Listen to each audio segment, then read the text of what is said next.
Who on Who? The podcast devoted to the review of classic series Doctor Who DVDs in no particular order.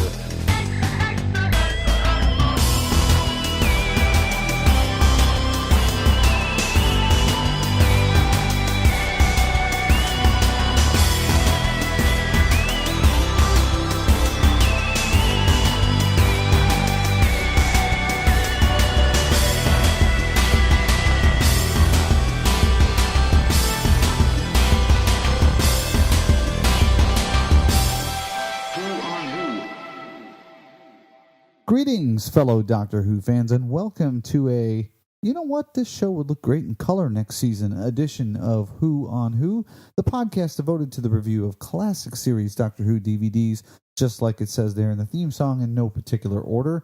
I'm your host, David Hooie, and, well, today I'm going to be reviewing the War Games with a special guest who hasn't been here since episode 6 of Who on Who. Wait a minute, listen up. Join me, and together we can rule the galaxy as father and son. Oh, yeah, you know what that sound means. He's back in the studio with me, my number one son, Martin Hooie. Marty, welcome back. Good to be here again. Where have you been? It's been like however many episodes. I don't know. It's been a while. Busy. Yeah. Too busy for the old man, you know. You other parents out there, you know how this feels. Listen, if we sound a little different coming to you now, there's a couple of reasons. First of all, we're doing a in-studio recording, and truth be told, this may actually be take one of several hundred. But the other thing is that the Who on Who studios have officially moved, which means basically Mrs. Hooie relegated me to the basement. So I'm down here now. The acoustics are a little bit different, but the room is bigger, and I'm enjoying it. So Marty's my next door neighbor because his room is right next door. So I'm trying to be a good neighbor to him. But anyway, we have so let's talk a little bit. I mean, you haven't been on in a while, but I know you've been listening to the show, or at least you told me you have been. So, what have you been up to? I mean, I know you're still doing college. It's weird for me to interview you because I know what you've been up to, but people at home don't. Yes, exactly, and in their cars and everywhere else, and a lot of the well, I say a lot. We had one email when this guy would after episode 6, and I was touched. Yes, he said, "Yeah, you should have your son back," but it's taken us 14 episodes to do that. And you know, I only do these like once a month, maybe. I did the Trial of Time Lord a little bit, you know, closer together. Yeah. So it's been over a year. Wow, yeah. Wow. Weird. Well, that is we'll really have to keep weird. Up this tradition. I'll be back next year. Well, yeah, I hope so. Maybe sooner than that. We'll see. But anyway, wanted to talk to you a little bit like I do with the other guests that I have on the show about any projects that you have going on or things. I know, being your proud papa, but you do film reviews. You were doing them animated on YouTube for a while. I was, but that just it too much work for me to try to get them animated and get them out on a weekly basis anymore. So I started doing text reviews. Right now they're being hosted on Facebook under my file, but I'm trying to get back onto YouTube. I'm trying to find another medium that's easier. Okay. All right. Well, in the meantime, they can look you up on YouTube and watch the old ones that are still there. Absolutely. My YouTube account is Chronos. It's a really old account. It's Chronos, CHRONOS 341. I'm more than welcome to, constructive criticism. I'm not really doing the reviews anymore on there right now. Be nice, people. Yeah. In other words, Chronos also referring to time, so it all folds in on itself. That's folks. Right. That's wibbly wobbly, timey wimey. So we can dig it, and we've been listening, or actually watching, the War Games, and we're going to be talking about that in this episode. But before we go further, a lot of my fellow podcasters, Doctor Who podcasters specifically, have been talking a lot about Gallifrey because it's coming up. I'm recording this today is Wednesday? Yeah, Wednesday the 17th. Oh, hey, that's show notes right there for you. Today is Wednesday the 17th of February, and a week from today, 8 days from today, I will be taking off for sunny Los Angeles. And I say sunny with a very hopeful tone in my voice because it's still pretty cold here in Tennessee. But anyway, I've never been to a big con before. And you have. Yeah. Not a Doctor Who con, but I know you've done a couple. So straight out, you didn't even know I was going to ask you this, but what should I expect? How do I go in prepared? All that. Well, I mean, the cons I've been to are anime cons, so I assume they're a bit different than Doctor Who con. I almost picture a Doctor Who con being more upscale and classy than the anime conventions I've been to, but not from what I've heard. I've heard that this is just going to be a drunken brawl. Is what I've heard. So it might be the same then. Yeah. But I mean, as far as advice, don't spend all your money in the dealer's room in one day. Your mother won't let me. That's okay. I'm going with an allowance, and that's that. But I understand there's going to be cosplay. There's going to be different panels there. The dealer's room, of course, which I'm very excited about going and looking at stuff. And really, the thing I'm most excited about is meeting other Doctor Who fans, because they're not in large numbers here where we live, but also people who listen to the podcast who I've gotten a chance to meet online or talk to, over email or, Facebook or anything like that. But I haven't had a chance to actually meet face to face and shake hands with. So on Saturday of the con, if you're going, I will be wearing my Who on Who t-shirt, which you can get at whoonwho.com in the store. I will be wearing mine. And I will look just like the guy on the front of the shirt, except I don't have my own scarf yet. I'm going to talk to Tara Wheeler about that while I'm at the con. But anyway, please, if you see me, come up. Don't be shy. I don't have a shy bone in my body, and I've never met a stranger. I'll talk to anybody. I don't care. So come on up and introduce yourself. I would love to get pictures of people, pictures with people. I bought Mrs. Hooie a very nice digital camera for Christmas, and I'm taking it with me to the con. So I hope to get some great photos of my Doctor Who friends. And I'm also going to be sitting on a panel. They've mentioned this in a couple of the other podcasts, but there's a hosting a successful podcast panel, which sounds to me like just an excuse for a bunch of Doctor Who podcasters to gather in one room and puff up our chests a little bit. But I think it's going to be a lot of fun just to sit and interact with each other and answer questions and that sort of thing. I really don't know what to expect because, like I said, this is my first con. So anyway, that being said, I will be at Gallifrey. I'm very excited about even if one person walks up to me and goes, "Hey, you're that guy on Who. I listened to your show." That would make the whole trip right there for me. Just that validation, please. I'm a needy individual.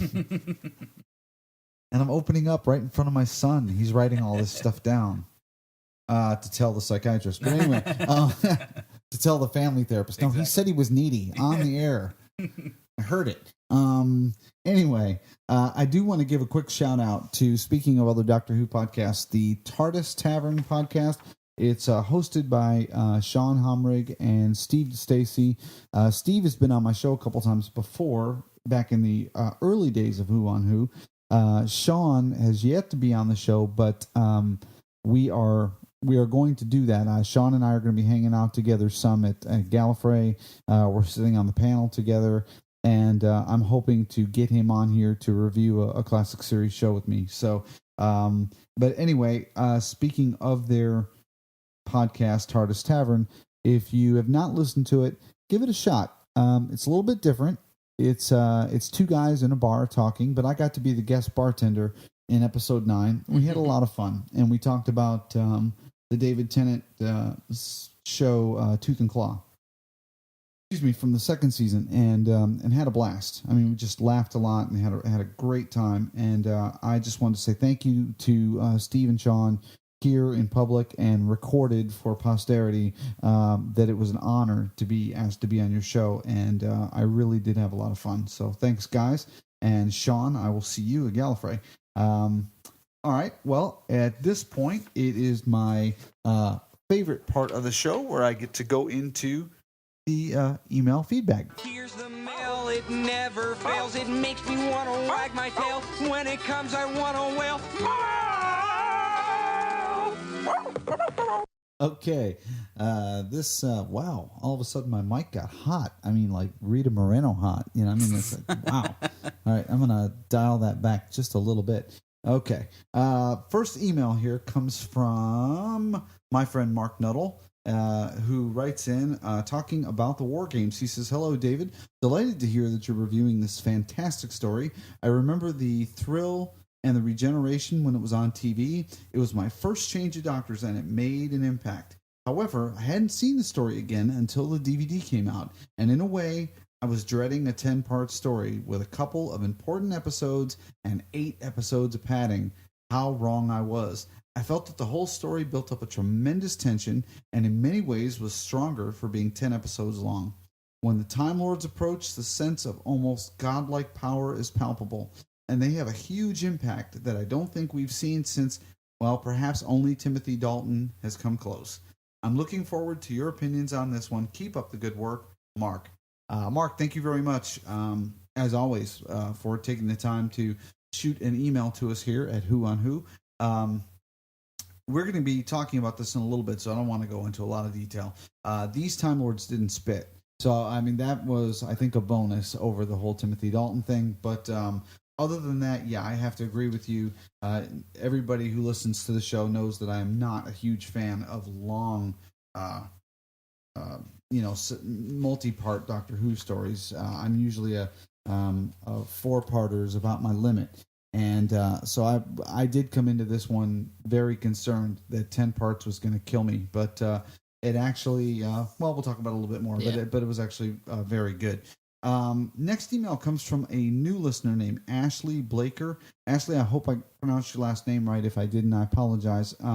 But anyway, Ashley writes and says, "I only just discovered your podcast. It was mentioned on the DWO podcast, and I have downloaded all of them in iTunes, and I'm working my way through them." All right, let me take a quick moment here and say what I say to anybody who tells me this.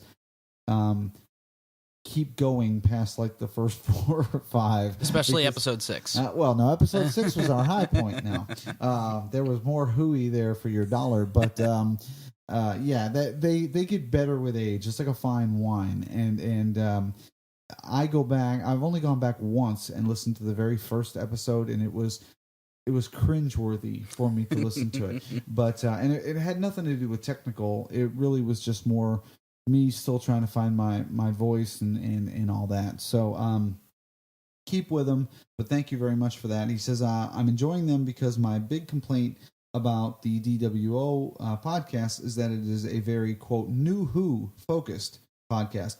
I love old Who and buy each DVD as it comes out, but I gave up on new Who a few years ago and I'm not interested in it at all. Regards, Ashley." Ashley, that there seems to be a little bit of division sometimes between fans who either like the new series or what we affectionately refer to as the classic series. But I think the two series complement each other very well. I don't try to put a dividing line in them. I mean, there is the natural one, at that point of 2005, when it came back with the Ninth Doctor. But all in all, I think the series works very cohesively together.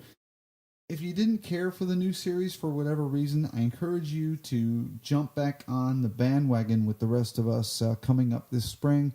We got a new producer, we got a new doctor, and that's always exciting. Mm-hmm. At least give it a taste. Come back for 1 or 2 episodes and see. I mean, Stephen Moffat.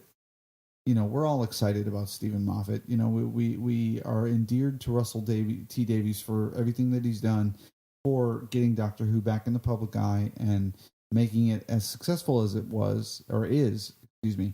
But Stephen Moffat, I mean, you've got a CV there that includes, Empty Child, Dr. Dances, The Girl in the Fireplace, The Silence in the Library, the Blink. Right. I mean, the guy, he even wrote Time Crash. So I mean, it's he's clearly got an affection for the classic series. and a very wide knowledge base. And if you get the opportunity, Ashley, I'm going to encourage you to see if you can find a copy, if you haven't seen it yet, of Doctor Who magazine, issue 417. It's the one with Matt Smith on the cover. Even if you're not interested in, quote, New Who, read the interview with Stephen Moffat. And I understand that there's a second part to it coming up in 418. I haven't gotten that issue yet. But it's very enlightening, and I think it'll make you excited about going back and giving the current version of the series another look. And so I would encourage that. But thank you for the kind words and for listening to the show. That's what we're all about here, is covering all the classic DVDs. And I'm envious of you that you have them all. I'm working on it slowly, but it's definitely a work in progress. So anyway, all right. Well, that being said, we will be right back after this to review Patrick Troughton's swan song, The War Games. Hello, I'm David Tennant. Welcome, everyone, to Who on Who. Oh, okay. Seems to be recording. We're being chased by analog women and you only listen to a record. No, Jimmy, I'm sending a recording. Hey, never mind. I'm the professor and this is my companion, for the lack of a better word. Hey! I'm here to tell you that somehow a recording of my adventures has ended up as a podcast on iTunes. You'll be no getting me in any pod. Jimmy, please, now. Someone has sent me a message that it sounds a little like a parody of a time-travelling doctor. Doctor Who? I don't know which doctor. Now, the recording is called Professor How, and like I said, it's on iTunes, or on TalkShoe ID 59601. Professor, the analog women are coming. Gooey, dearie. Oh no, Jimmy, give me the video spanner so I can enter this recording.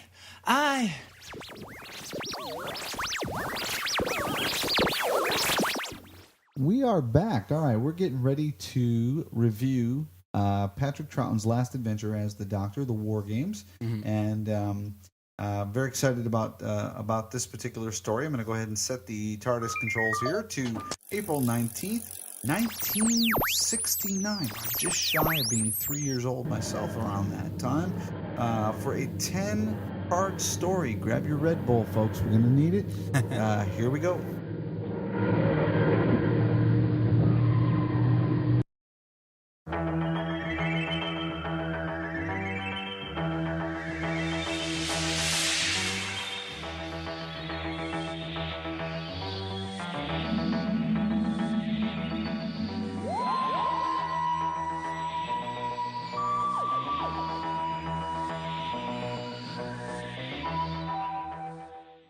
All right, we are back.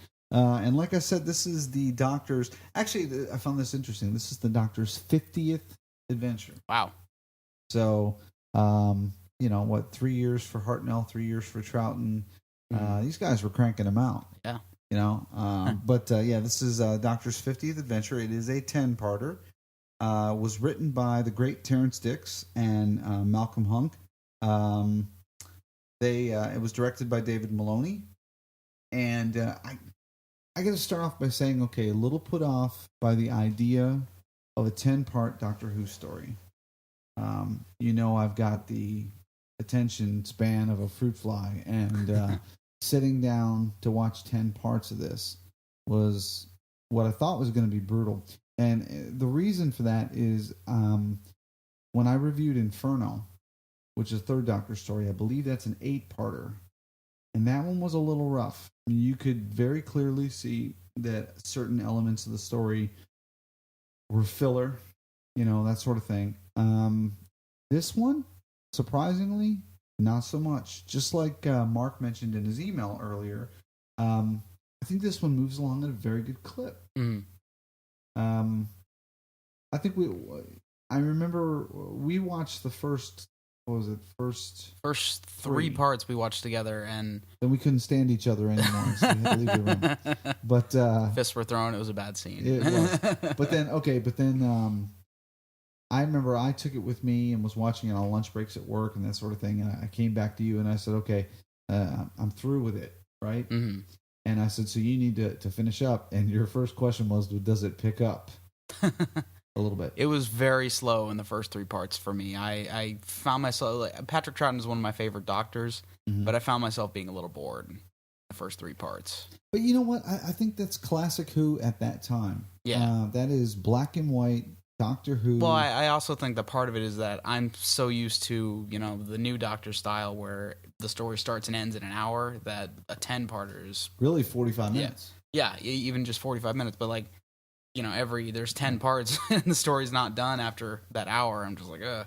Yeah. And when I always have to try to remember that originally, the way these are broadcast, you get a part a week. Mm-hmm. So you watch it for 24 minutes, and then you're done. For the next week, you have to sit and wait to see how they're going to get out of this cliffhanger, that sort of thing. Whereas those of us who are spoiled and have the DVD, we hit the play all button. And except for the fact that you got to watch the theme song, which, yes, I love the theme song, but I mean, come on, except for that, you pretty much can fly through, a 4-part story. Mm-hmm. You can do that in almost just a little over an hour. So it's not bad.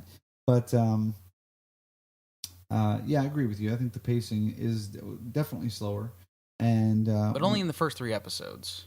Yeah, okay, but it does pick up. The Doctor, Jamie and Zoe, Jamie and Zoe are the only companions I've ever seen the Second Doctor with.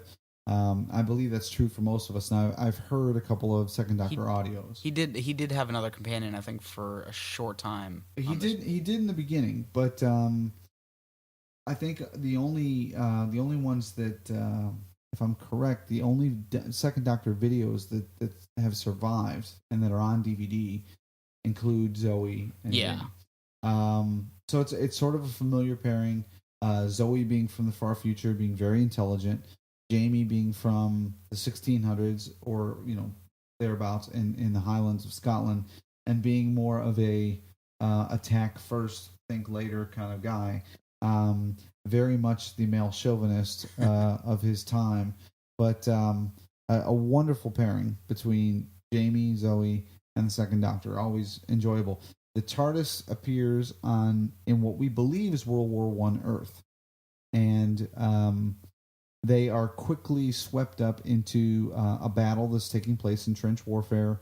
The Doctor gets an opportunity to sort of enlighten or educate Zoe and Jamie on what barbed wire is, and what trench warfare is, all that sort of thing. And they are taken to the command station to basically because they're believed to be spies at that point. And it becomes fairly clear, especially to somebody who's Doctor Who savvy, that something's going on under the surface there. But there's something up with the leader there, and he just doesn't seem quite right. And so we quickly find out that the Doctor is not on Earth, that it's not just World War I that we're talking about. It's many different Earth wars, different eras. Right. He also picks up a few allies along the way, and basically leads a rebellion against the aliens who have captured these people out of time. It's a great idea. Oh yeah. And it really is a great idea for a story. If it hadn't been done as a 10-part, you could only have only done it as a 10-part. Mm-hmm. But could you imagine with a bigger budget? Oh yeah. And nowadays they could do so much with this. I mean, with the Romans, with everything else. They've dabbled a little here and there, but I really did enjoy this story a lot. Oh yeah. The acting was great. There's a part where they go into the American Civil War. And I was impressed by the accents, which was a couple of them were a little dodgy, but I was impressed with the American accents. They're better than Perry's, and the Union soldier who is leading the rebellion is an African American. which is very forward thinking for 1969. Oh yeah. Over here in America, I can tell you that wouldn't have been on TV. Not saying that there weren't African Americans in supporting roles on TV in 1969, but probably not a lot, and not in a position of power like that. And so that was, I thought, really, really cool to see. And other than that, there are your chases, your escapes, your as the Doctor is slowly starting to unfold the mystery behind who the war chief is, and who the War Master. I can't remember. I think it was the War Master. Something with war in the title. Yeah, something with war in the title. I'm gonna have to look that one up. Gosh, it's terrible. I totally Alzheimer's here, but I just watched this a few days ago. But I do recall the war chief and pegged him pretty quickly as somebody from the Doctor's home planet. Mm-hmm. But this is the first appearance and the first mention of the Time Lords. Is that right? And yeah, this is the first time that we've always known that the Doctor was from someplace else. Mm-hmm. This is the first time that the Doctor's people are brought forth, and he calls on them to solve a problem. And like Mark mentioned in the email, they do come across as almost very godlike. Oh yeah. When he first arrived on Gallifrey, the Doctor, he was very submissive to the Time Lords. I noticed that because Jamie said, "Well, let's get him." He wanted to, run. The Doctor said, "No, there's no point." Right. But you know what? I don't even think, now that you mentioned Gallifrey, I don't think they even called it Gallifrey. They didn't. They were just the Time Lords, and they were in some room somewhere. Right. That I think that comes across later. But the war chief. Warlord. That's who it was. That's who it was. Bingo. All right. Yeah. Okay. There it was. It was the Warlord. And question for my folks who listen to the show who are British. Okay. This is just one of those things I've always wanted to know, and I could Google it, but that's just not as fun. Okay. There's a Lieutenant Carstairs. Okay. They refer to him as Lieutenant Carstairs. It's a very British thing. Okay. Now, go with me on this, right? Lieutenant, I believe Ant. That's lieutenant. Okay, I don't see an F in there. So what I want to know is, why do the British people pronounce lieutenant lieutenant? I could see if there was an F there and we were ignoring it over here, treating it like a silent letter, and you weren't over there. And I'm not trying to be, a smart aleck or anything. I'm just curious, if anybody knows, is it a slang term? What is it? I frequently ask questions, and I get answers from people, and like I didn't know what a quid was. Mm-hmm. Talking about money, and come to find out, 20 quid is 20 pounds. It's just another way to say it. I didn't know that. I'm like, okay, but I want to go to the source. So anybody that can tell me why it's pronounced lieutenant over there, as opposed to, well, we pronounce it lieutenant, here. I'm just curious. So anyway, but it did enjoy that character. I gotta tell you, the guy that creeped me out was an actor by the name of David Garfield. He played Von Wyck. It was the bald guy with the scar. Oh yeah, yeah, I'm talking about.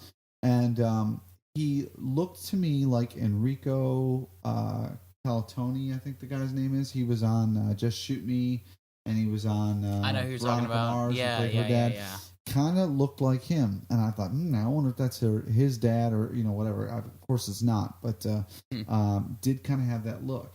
And the eye thing, if that was makeup, it was subtle but spooky. It did, yeah. You mean the scar on his face? Yeah, the scar. See, I from far away I could not tell, but when you get close up, if you just look very carefully, you can almost see the wire from where they pasted the scar on his face. Oh, so you think that they didn't just take a mascara pen and just no, that was a pre-made scar that they pasted on his face and then covered up with makeup. Because if you look, the scars on the very edge of his eye, and if you look more towards the center of his eye, you can almost see the little wire pattern. It's very, very hard to notice, and I happened to notice when they did a close-up of his eyes. This is another one of those things. I was talking to somebody about black and white Doctor Who at one point, and I said, we almost lose something when we watch it in high definition because it was never meant to be watched that way. And they talk about it a little bit in the extras, which we'll discuss later. But when you're watching this show, they were watching this on these little grainy, if you had a 12-inch TV set, you were the Mac Daddy of your street. We're watching this on 48-inch plasma TVs, in 1080p, and you can see every grain, you can see every flaw, every line, every shadow, and it makes a difference. And I almost wish that I had an older TV to slap that thing on to watch, because that's the way it was intended to watch. Not new Doctor Who, which you need to get on Blu-ray, but that's completely different. And that's why they're redoing the TARDIS for Matt Smith.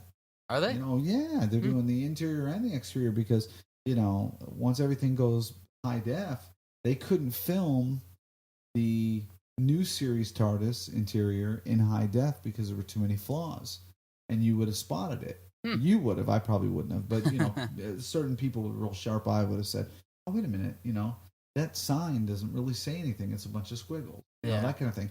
So they had to go back and fix a lot of that. Not necessary in Classic Who at all. And so, I don't know. I guess do this. Here's the thought. When you're watching Classic Who, if you have a high-definition television, get you a sheet of wax paper and slap it over the front of your high-definition screen with a little Scotch tape, okay? And watch it the way God intended, because you're going to enjoy it better. Trust me on this, okay? You are going to enjoy it better. So,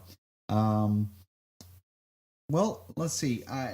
Let's talk, I guess, a little bit more about the fact that this is the Doctor's swan song. Yeah. So the price the Doctor has to pay for calling in the Time Lords to fix all this, and he really has to, because all these people have been taken out of their time. They have to be put back. Memories have to be wiped. Yeah. Hands have to be shaked. That sort of thing. It's all got to be done. And the Doctor, he just can't do it. I couldn't see him doing that. I couldn't see him organizing that. He's not that kind of a guy. So he brings them in. And so they got him. They nail him for running away. They nail him for getting involved. And I think he puts up a good, succinct defense for himself.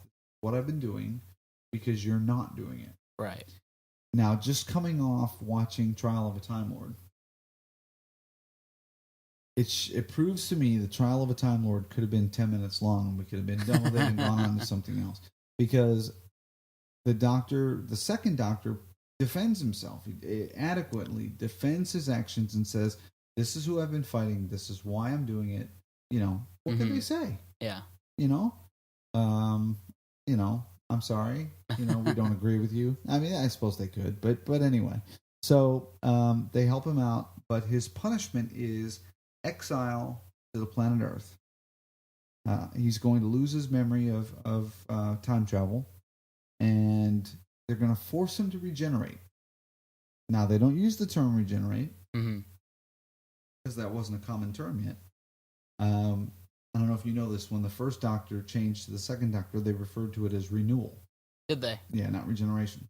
Because I know in this one they called it changing your face. That's all they really said. Right. They said you change your face. I was disappointed because we don't get to see Patrick Troughton turn into John Pertwee.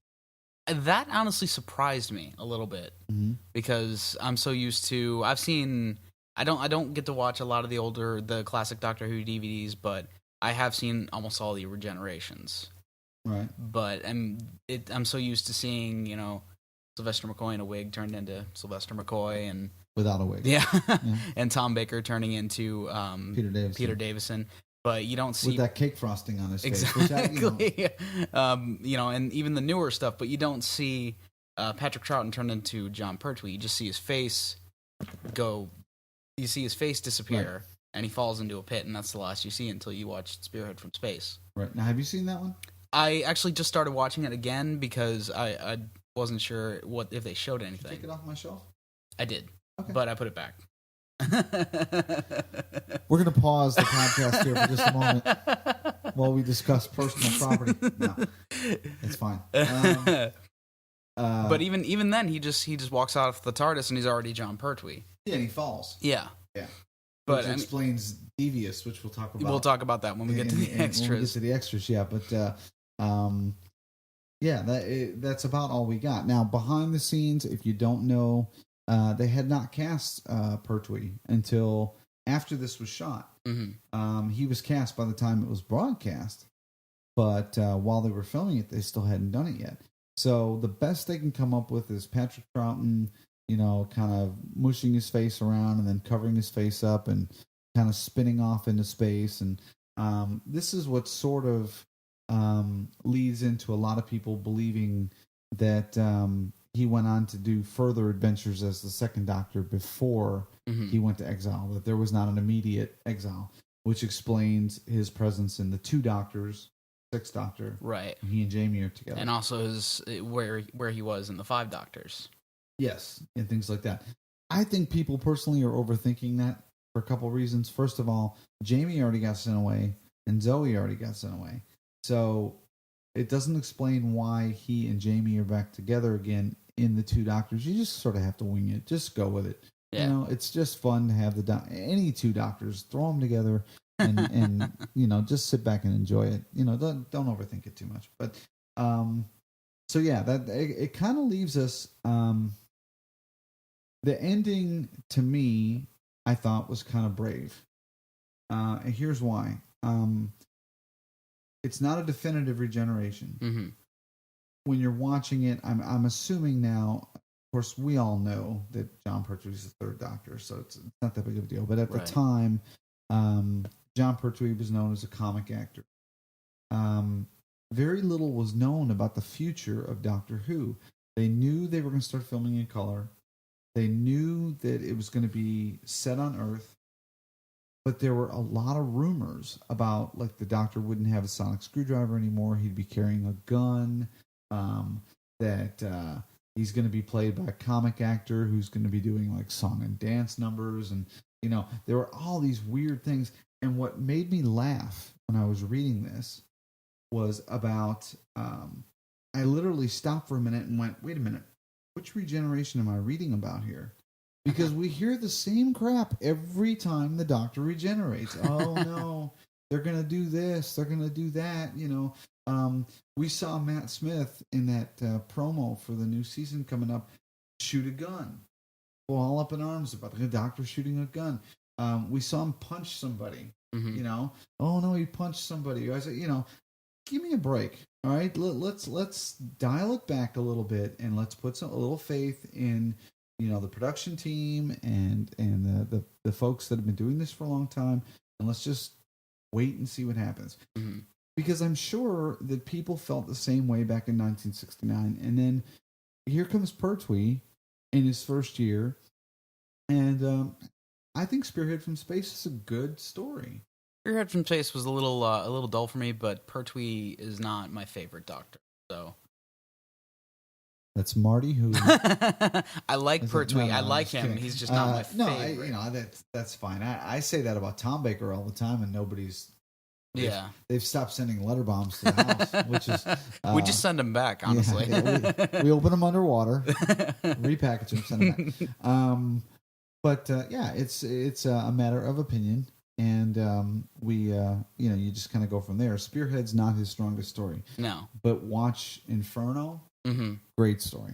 Well, I did watch the Three Doctors also, and I did enjoy that a lot, and that kind of renewed my faith in John Pertwee as the Doctor, because I think before that, all I saw was Spearhead from Space, and it kind of, I was kind of iffy about it. I've heard The Demons is really good too, but we're getting way off on a Pertwee tangent here, and that's neither here nor there. But anyway, let's go ahead and rate this story. Let's go ahead and of course, we just do 1 out of 5 Cloister Bells. Mm-hmm. So, how would you rate the War Games 1 out of 5? Well, my natural instinct is to give it a full 5, but then I'm kind of reminded that the first couple of stories or the first couple of episodes were a little bit slow. So, but even still, I think the other parts, once after part 3, it really picked up enough to where I think it more than made up for it. So I would go ahead and give it 5 out of 5. 5 out of 5. Wow. Okay. Yeah. Well, it's very rare that I give out of 5. I think I've only done it once, and yeah, I'm up there with you. I have to give this one a 5 out of 5 because of all the Doctor's swan songs that I've seen, this one is by far my favorite because it pays. It doesn't sit there and pander to the actor who's leaving. It doesn't dumb down the story. It's they're given plenty of time. The pacing is good. Everything about this is good. Yeah. If you can get past any hang up you have about Black and White Who, this is a great story. Oh, definitely. And so I got to agree with you. And so that's both of us. We're going to give it 5 out of 5.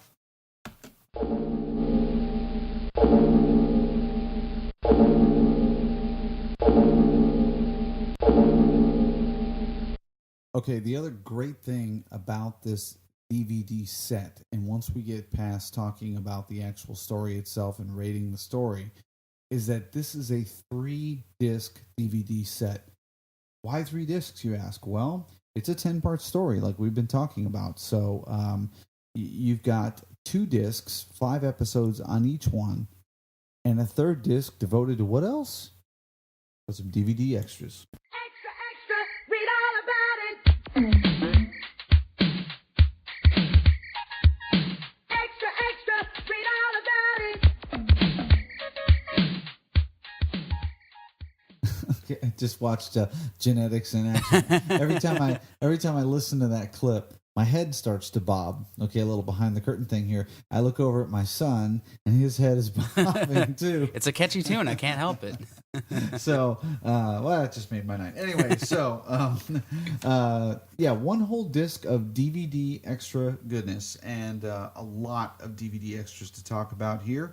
So, let's go ahead and get started with the, as always, I'm just going to sort of run down the disc menu.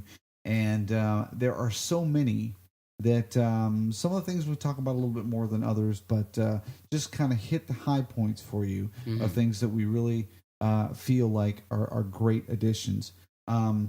First of all, let me go ahead and get the audio commentary out of the way. All right. Fraser Hines, Wendy Padbury, together. Doesn't matter who else is in the room with them. It's good commentary. It's everything that all of you know that I like about commentary.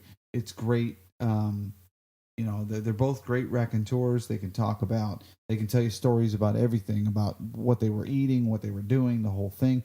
So there's a lot of background stuff, but they're having fun while they're doing it. Because let me tell you something. It's one thing to watch a great 10-part Doctor Who story.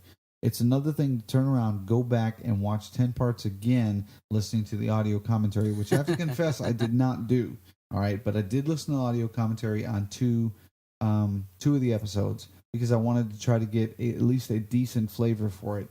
And I don't think you'll be disappointed. If you're a commentary fan, if you like Fraser Hines, Wendy Padbury, who, by the way, will be at Gallifrey 21, then I think you need to give the commentary a listen.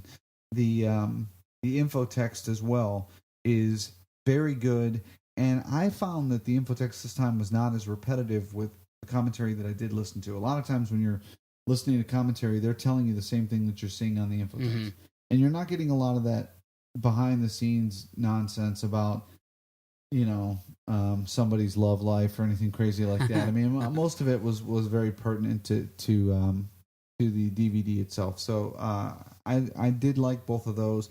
But the first DVD extra that comes up is something called Warzone, The End of an Era. And this is a documentary about this particular story. They talk with Derek Sherwin, the producer, who he talks about a little bit about how the ratings were going down at the time. The show was getting, quote, tired. And all this sounded eerily familiar to me, having just done all the background with the Trial of a Time Lord. I mean, they were saying the same things in the 80s that they were saying in the late 60s here about Troughton's Doctor. And I guess I just automatically assumed that because the regeneration between Hartnell and Troughton was a success, that was just a no-brainer, that they were just going to say, all right, well, you know, the ratings are starting to go down, you know, Troughton's ready to leave, new doctor, you know, that'll bring it back up. I think we kind of assume that nowadays, and the new doctor is going to, you know, give us a little injection of excitement, and it does. It may not last long, but it does. And I guess that wasn't a given back then because it wasn't that new. But they do talk to Derek Sherwin. They talk to Terrence Dix, who was the co-writer. Tom Spilsbury, who was a former editor of Doctor Who magazine. James Moran, new series writer. David Maloney, the director. Paul Cornell. Graham Weston, who played Russell in there. Fraser and Wendy Padbury together, which is really kind of cute that they're sitting together. Bernard Horsfall played one of the Time Lords. Joseph Lister, who is a writer. Jane Sherwin, who played Lady Jennifer. And if you recognize that last name, Sherwin, yes, she is Derek Sherwin's wife. And Roger Cheveley, who was the production designer for the show. And, and to mention when we were talking about the story earlier, Private Moore in the story was played by David Troughton, Troughton's son. And I thought that was very nice. Nice little bit of nepotism there, which, as I sit here talking to my own son on my podcast, a little healthy dose of nepotism never hurts. So I encourage that for all of you out there. But this was great. It was people just sort of discussing them finding the location, that they were fortunate that a lot of the World War I stuff was up from film that had been shot there. So they got to save a little bit on production. How cold it was and wet. Apparently there were a lot of rats. There were. It's just great. I mean, it's just great to. I mean, not great that they had to go through all that, but it's great to get to step behind the scenes and hear about it, you know, after the fact. So I think it's a great little documentary to watch. The next one you and I watched together, and it's called Shades of Grey, and it's a documentary about black and white TV. I thought that it was going to be interesting. You as a film student, I guess not so much. It's don't like, feel bad. I mean, he's over here like looking at me like it's sheepish. But don't feel bad. I'm just, because I'm sitting here like jotting notes furiously. I'm like, all right, ask Marty about the equipment.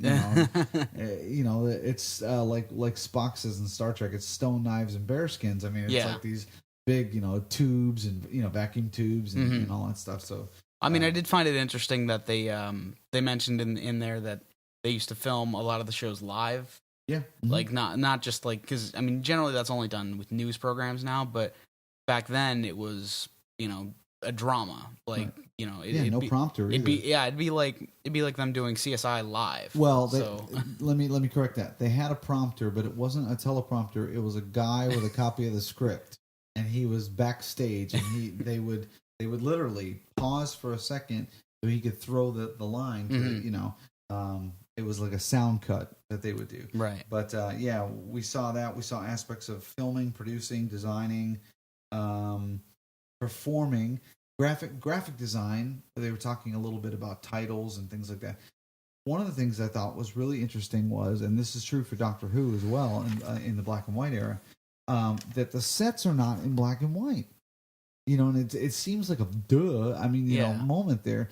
But and some production teams were encouraged to go ahead and do it for cost cutting, but it really rankled the actors. And I could see that. If I walked into a room that was painted all gray, I'd want to shoot myself after about 10 minutes. Forget it, And so they needed something tangible to act against. And so but as somebody who who grew up watching color television, I had a little bit of black and white when I was a kid, but not much.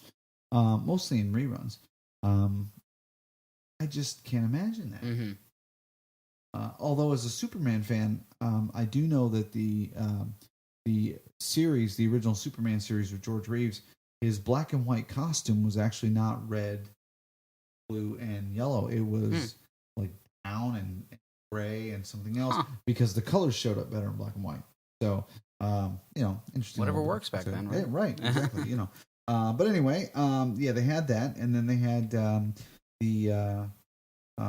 the next piece was called Now and Then, and those are always fun. That's the where they get a chance to go back and show you what some of the filming locations look like nowadays. And there were a few there that you could clearly, that's the road that the car went down, and that sort of thing.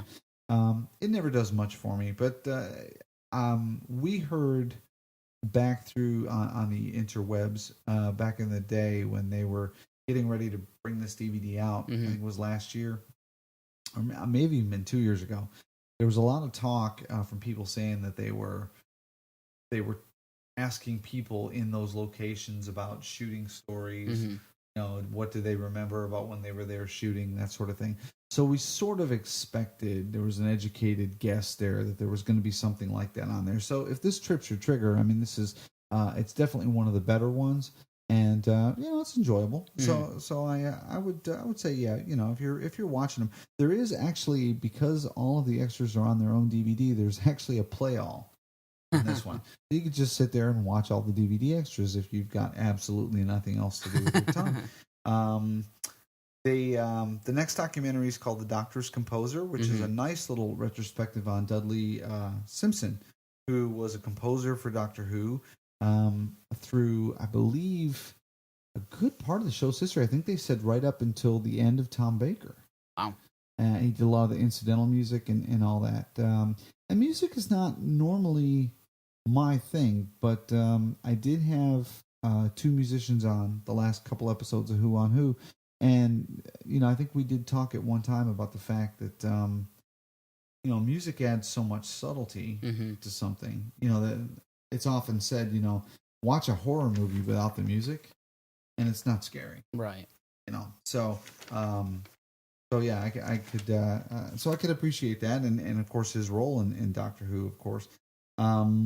They also had Sylvia James. They had a bit called Sylvia James in Conversation, and Sylvia James is a makeup designer on Doctor Who, so she gets a chance to go into a lot of detail about costumes and how they did the makeup to help enhance the costume. Little tidbits here and there. What was really nice about this was there were some clips of some lost Patrick Troughton stories that they got to show while they were talking about different things. And boy, it just really makes you pine for the other Patrick Troughton stories out there that we don't have anymore. But it was enjoyable.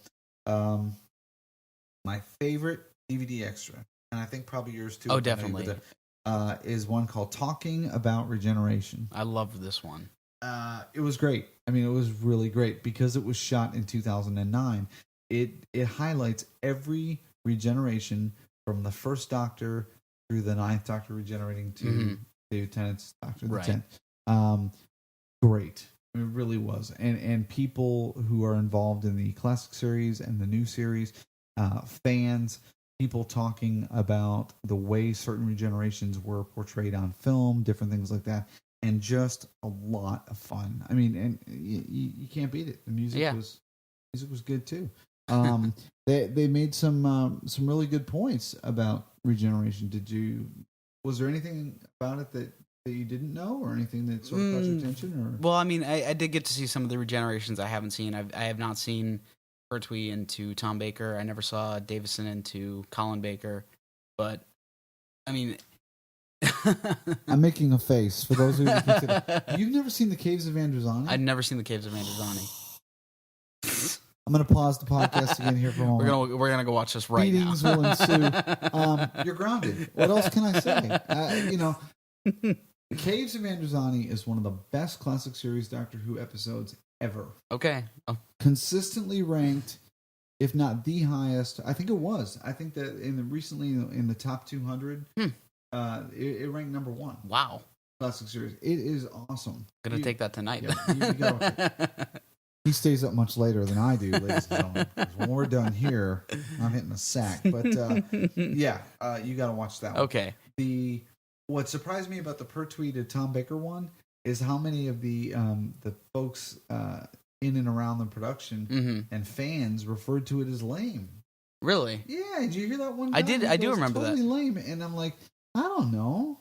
I mean, it was sort of anticlimactic, but Pertwee's bit, a tear, Sarah Jane. Yeah. I mean that was great, and fans can quote that. I just did, So I'll do it again. A tear, Sarah Jane. I mean, you could say it now.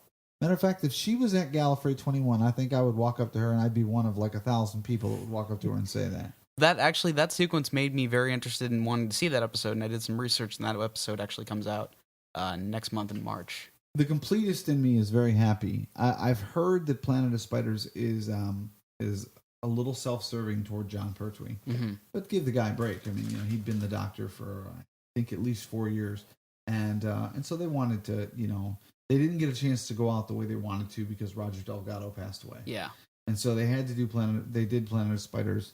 I say had to, like they had their arms twisted down. Do it. And but you know what I mean. But the guys on Doctor Who Podshock just reviewed all of the Regeneration episodes, starting with 10th Planet and going forward. And I think they were pretty kind to Planet of Spiders. I'll have to go back and listen again. But I would like to see it too. I've only seen it. I saw it once many years ago. So yeah, I would like to see it again. So that's great. March? Yeah, next month. I'm not sure when next month. Okay. But I want to say it's in the middle tweens. I'm going to ask somebody at Gallifrey. You can look it up on Wikipedia, actually. That's where I found it. It's not as much fun. And so, going back to that whole thing, I could Google it, but I'm not going to. I'm going to go ask a human being. Okay. Next special on there is called The Time Zones. These are basically history lessons about the various wars. Talks about the First World War. Talks about the Romans. Talks about the Civil War, the American Civil War. Which that was interesting to me, to hear the Civil War told to me from a British perspective. British perspective. Let me get my soapbox out here just for a second, okay? I'm going to do y'all a favor, okay? I just said y'all. See, my southerner is starting to come out in me here a little bit, okay? I will not try to teach you about William the Conqueror and the Battle of Hastings. Don't get on there and talk to me about the American Civil War if you're not an American. I'm sorry. That just was very unsettling to me. It was like you may as well have been from another planet, the lady there. I'm sure she knows her facts. I'm sure she does. And you're right, from a different perspective. So I got to give her that too. But it was just unsettling. It was like talking about me like I'm not in the room. Exactly. Feeling, you know exactly. I mean? I'm sitting here feeling bad enough about my ancestors. But, The only lady I really had a problem with was the lady who was talking about the Romans, just because most of it was just her pointing out things that were wrong with the Romans in the show that I noticed. Well, I mean, it was a cheap budget. Oh, that's what I was thinking. I was like, it's 1969. They didn't have hardly any budget. Give them a break. I think one of the Romans was wearing Converse All-Stars. He was breaking in Tennant's shoes for him. All right, here, let me put these on.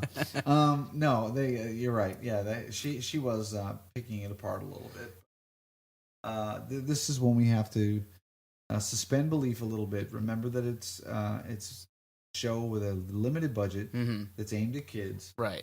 I mean, how many kids your brother's age?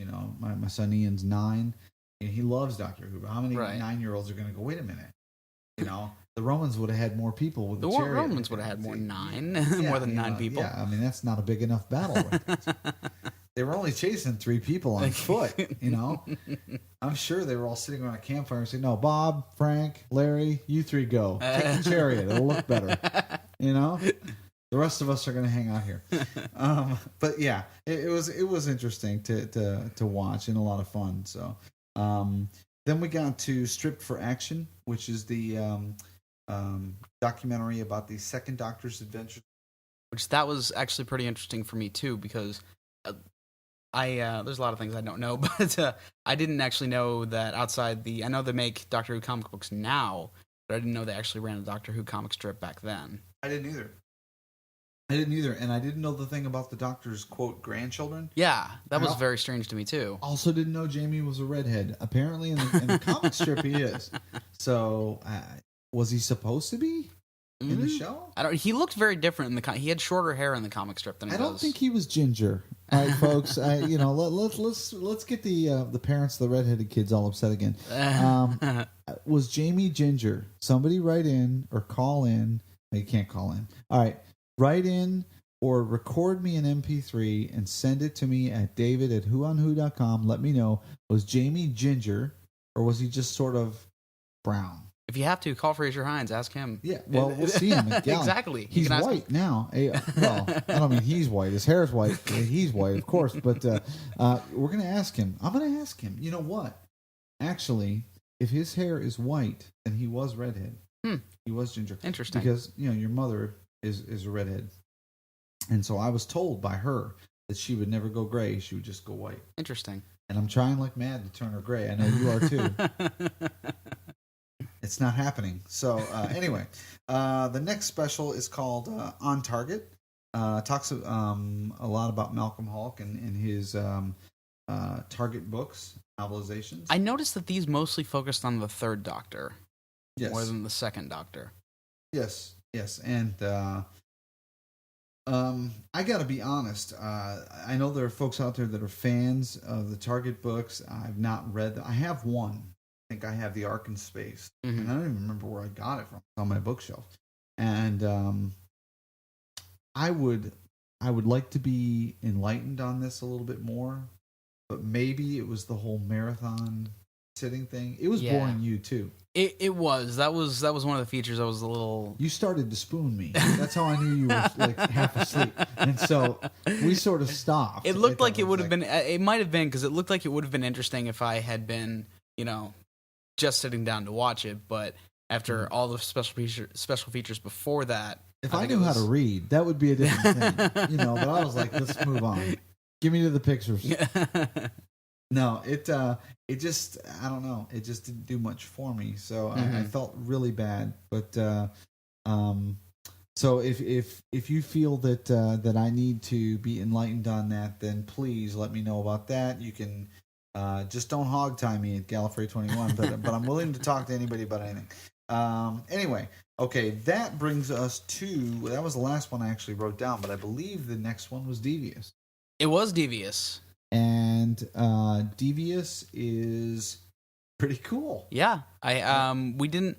The whole thing isn't on there. It looked like just a trailer, but it is. It's a fan film. Somebody's been making since about 1995. Okay. Yeah, that's right, 1995, and it takes place between the second Doctor and the third Doctor's regeneration. Right. The Doctor goes through a half regeneration, and they got somebody who looks very similar to both people play through this, this story. Like the midway point. Exactly. Now, do you think that they actually shot a whole fan film, or my impression was that the trailer that we saw was what they shot. It's sort of like one of those. You ever see those fan film trailers where they're like, coming soon, and I kind of got that impression too, but at the same time, I was thinking they've been working on this since 1995. I would hope they would have shot more than what we saw. Well, 95 is when they filmed the Pertwee stuff. That was the tail end. They actually started before that. Yeah, that was the thing. They actually got John Pertwee to come in and act out his regeneration sequence with the guy that got to play the Doctor. Yeah, they did. I mean, Pertwee is very old at this point, but it was amazing. Oh, but he still did a great job. Oh, yeah, fantastic. And if you listen to their commentary, they talk about him doing it in one take and everything, and they really do. And so it ends with the second 2.5 Doctor, whatever you want to call him. Yeah. Being told that he was never meant to be the Doctor by the Time Lords.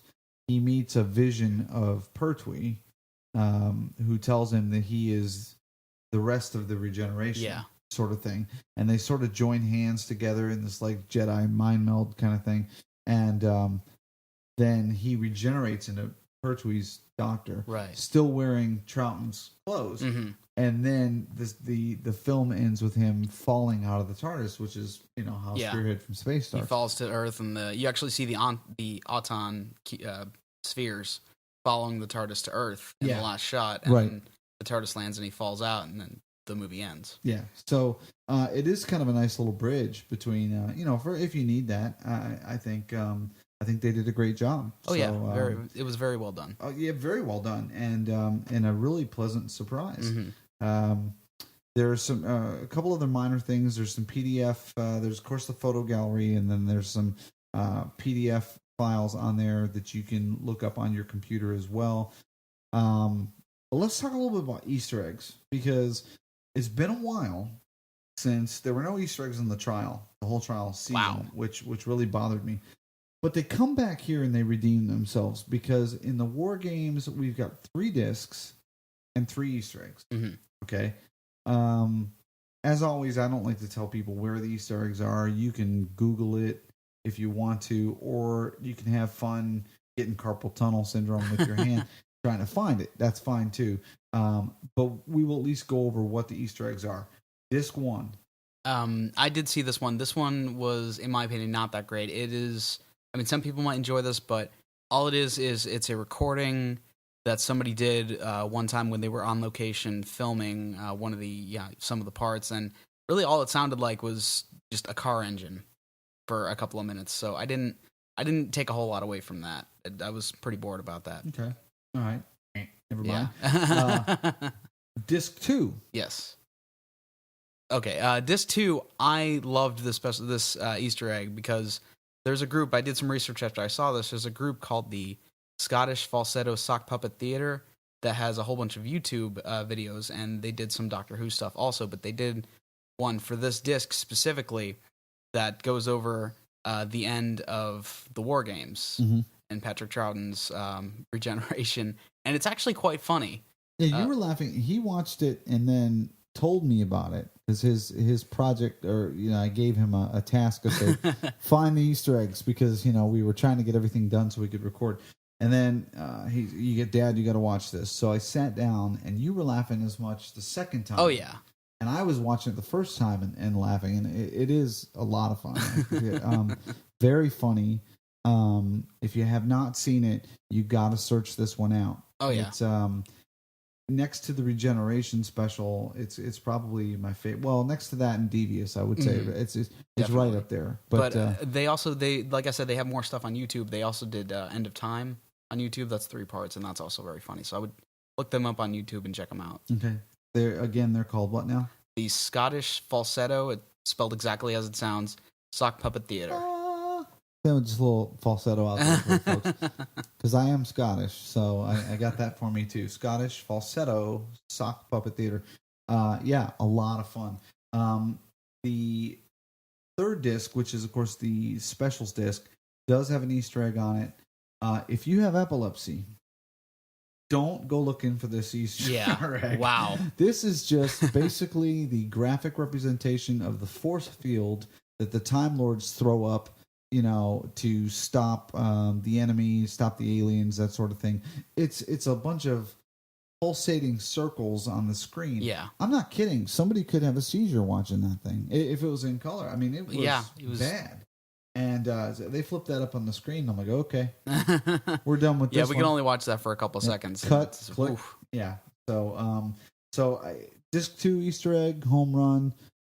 Disc 1 and 3, not so much, but at least they're there. Right. And ultimately, what that says is, you pay a little bit extra for a set like the War Games, because it's 3 discs, because it's a 10-part story, because it's black and white Doctor Who.